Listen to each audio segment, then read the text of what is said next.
pessoal, tudo bem com vocês? Esse é o quarto vídeo da playlist na qual eu falo um pouco dos nutrientes, né? A sua origem ali inicial e um pouco da sua funcionalidade na planta, no entanto, de maneira muito superficial, né? Então, assim, hoje eu vou falar sobre outro macronutriente, vou falar sobre o cálcio. Já abordei o nitrogênio, o potássio, o fósforo, hoje eu vou falar sobre o cálcio.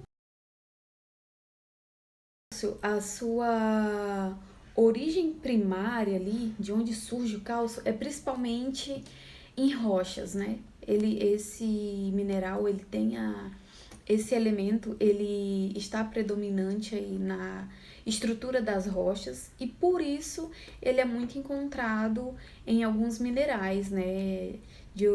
Como o feldspato, por exemplo, que é um dos mais conhecidos e que talvez você já tenha ouvido falar. Dentre outros minerais calcíticos, né? No entanto, ele pode fazer parte de rochas sedimentares, metamórficas, depois eu vou estar abordando um pouco desses tipos de rocha.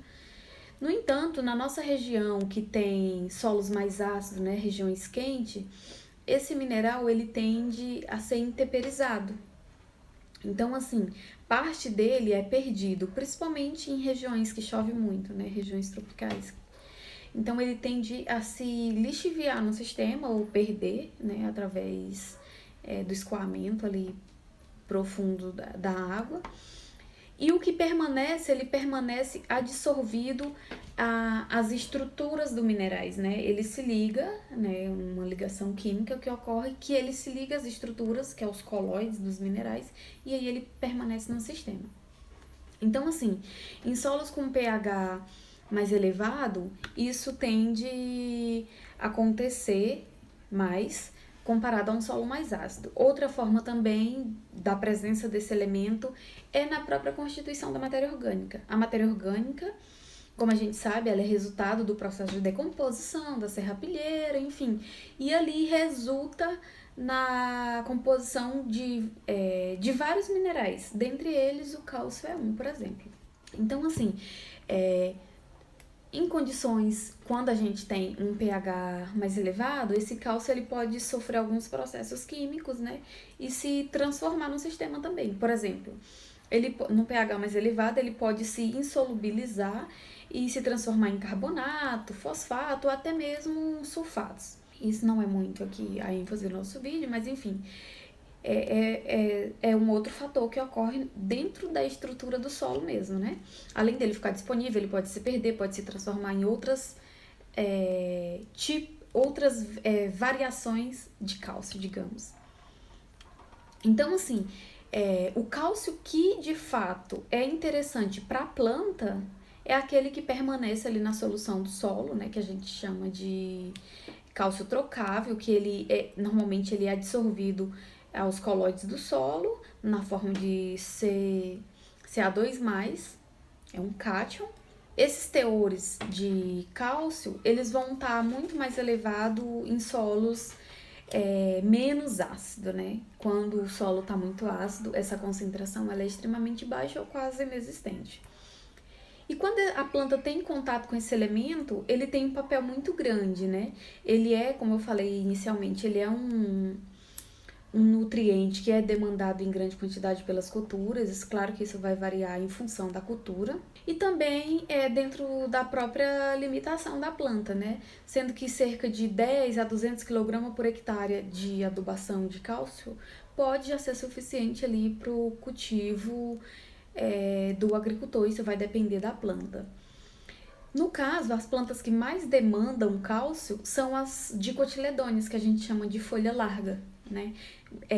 Elas demandam muito mais esse elemento comparado às monocotiledôneas, que são gramíneas, por exemplo. A concentração e a demanda, como eu disse, vai depender do tipo de planta, da parte da planta, sendo que uma média de concentração do cálcio nas plantas é de 0,4% até cerca de 4%, né? Para as culturas mais comuns. Como esse elemento, ele normalmente tende a estar presente no solo, E também, por mais que as culturas demandam ali uma grande quantidade, não é tão comum a deficiência de cálcio para as plantas.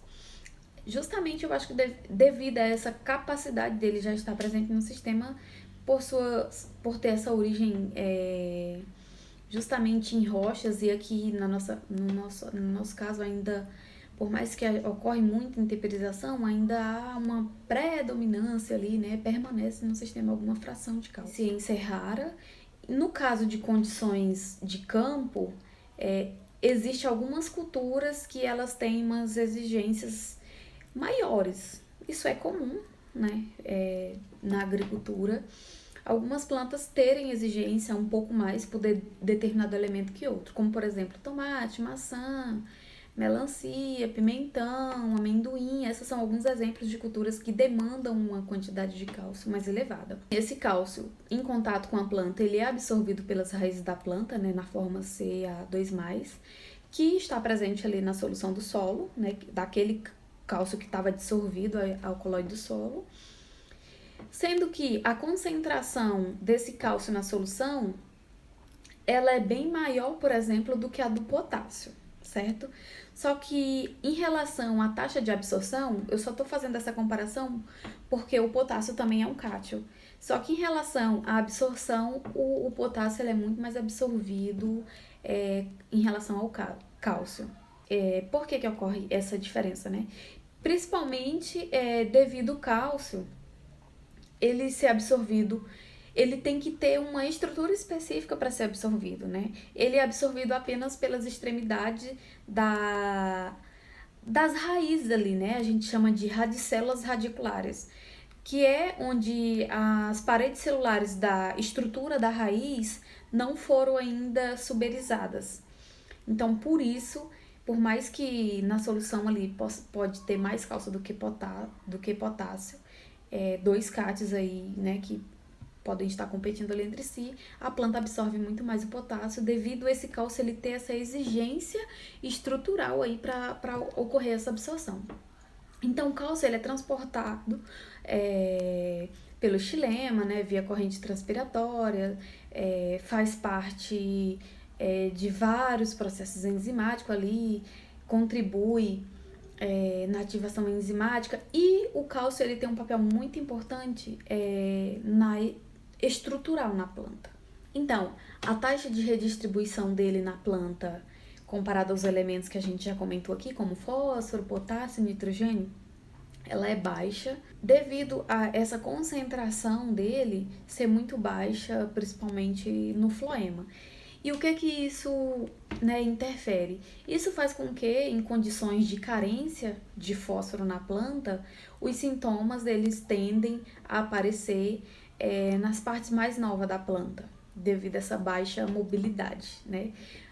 Movimentação rápida aparece nas partes velhas. O cálcio ele tem uma movimentação lenta, então os sintomas vêm primeiro nas partes mais jovens da planta, né? Nas gemas, nas extremidades das raízes, enfim, esses são o exemplo desses sintomas. No caso de baixa umidade no solo, pode haver também uma competição da concentração do cálcio nos frutos em relação à própria folha, né? Que a folha ela transpira muito mais, então ela pode haver uma competição ali desse elemento em relação ao fruto.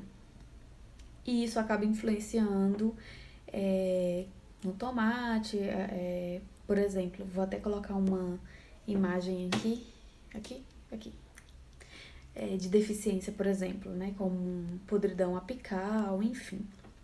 Esses são alguns exemplos de deficiência desse elemento. E para finalizar, né, como eu falei, ele participa principalmente da estruturação da planta, por fazer parte ali da estrutura da parede celular, né, de 30 a 50% do cálcio total contribui para isso. É um ativador enzimático e contribui ali para o crescimento das raízes, enfim. Como sintoma de deficiência, a gente pode ter com folhas mais esbranquiçadas, né, em suas margens, ter uma forma irregular. Então é isso, apesar do cálcio, né, poder estar presente na estrutura das partículas do solo, né, desse solo, da mineralização, da constituição mineral do solo, o agricultor ele deve se atentar a essa concentração de cálcio no solo, né, através da análise de solo, porque talvez esse mineral ele já tenha, esse elemento ele já tenha sido lixiviado e não esteja mais ali, adsorvido aos colóides do solo. E aí isso vai afetar diretamente a produção agrícola do agricultor, né? Então, assim, porque tem que ter uma condição mínima, né, de cálcio presente ali nesse solo para que as plantas consigam completar seu ciclo, justamente para dar estruturação para a planta, né? No caso, eu acho que a grande contribuição do cálcio nas plantas é justamente essa parte estrutural aí que ele contribui. Então é isso, gente. Obrigada pela atenção. Vou ficando por aqui. Até mais. Bye!